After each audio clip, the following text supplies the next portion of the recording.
going to Bowtie Cinemas this morning and going to watch Kingsman Secret Service movie, I guess it is.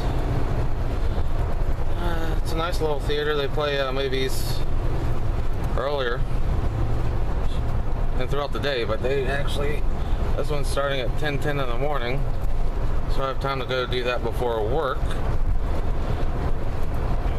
and should be able to get home, upload this, and still have time for lunch and stuff before work, but we'll see how it goes. There's an interesting note up here.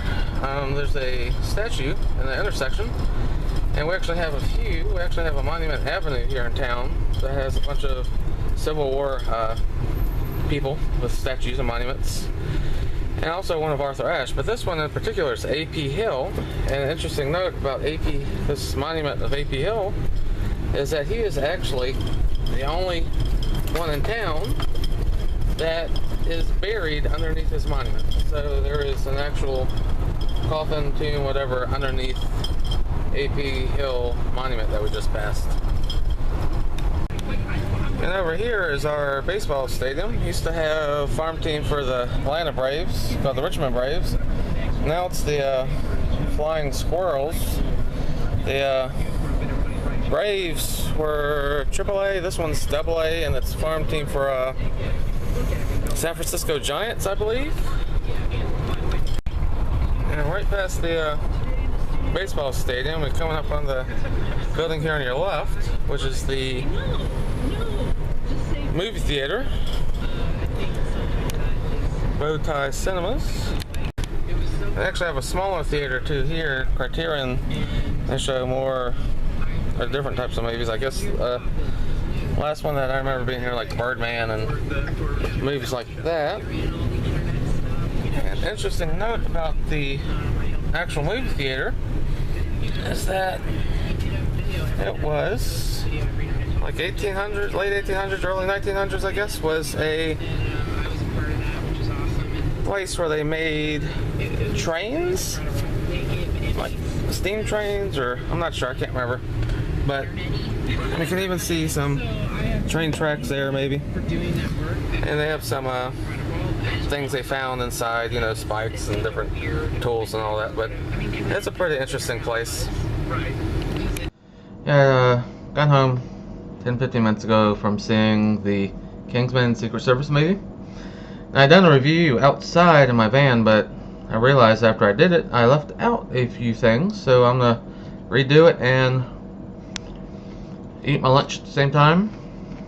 But it was a really good movie.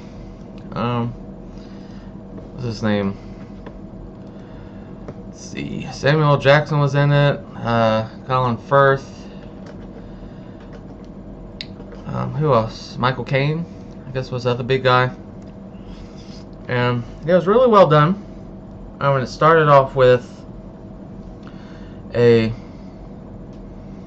kind of out in the mountains, and there was Mark Hamill was out there being held captive. He was like a climate type guy, and he had been kidnapped. And then a Kingsman came to try and rescue him and fought everybody off, and that was a pretty cool sequence there at the beginning. And then one of the coolest people in the movie, that lady with the metal springy, stabby, slicey leg extension things, was in there.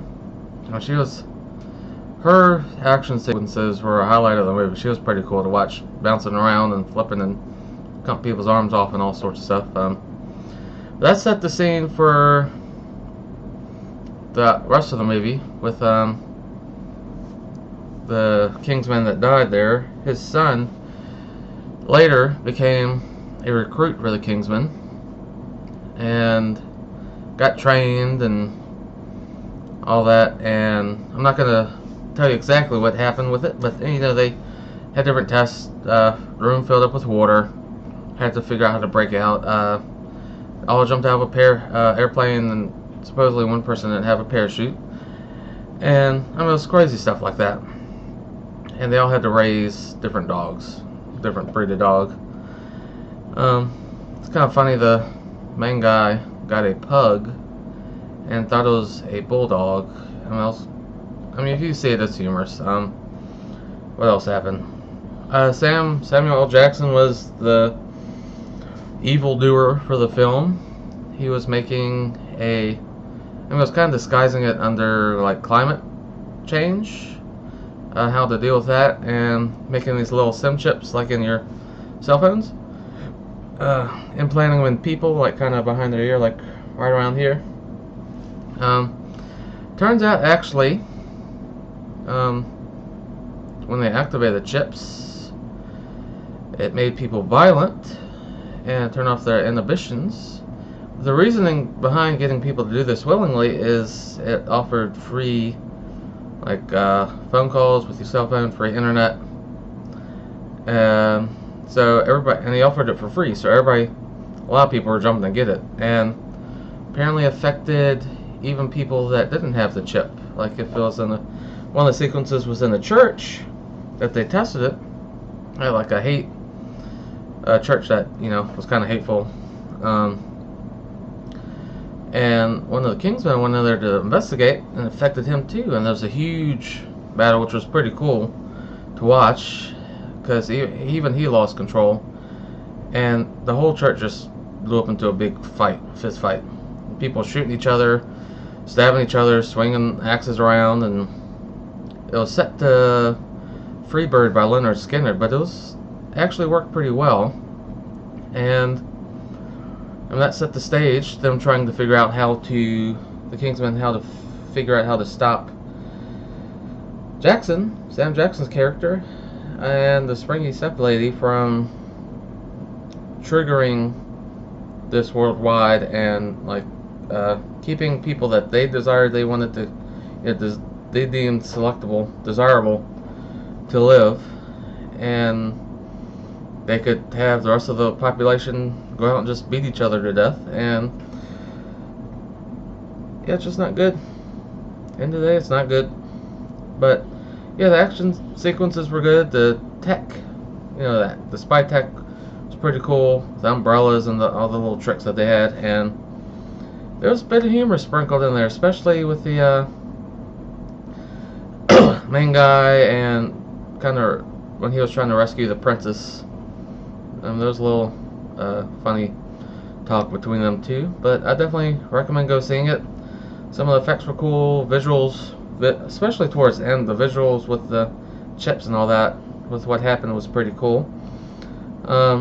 Music fit surprisingly well for what they were doing, and definitely recommend go seeing it. Colin Firth was good. The main guy, I can't remember his name, was good. Michael Caine, decent. Sam Jackson was a little weird, but he can pull off good, bad, weird type characters well enough.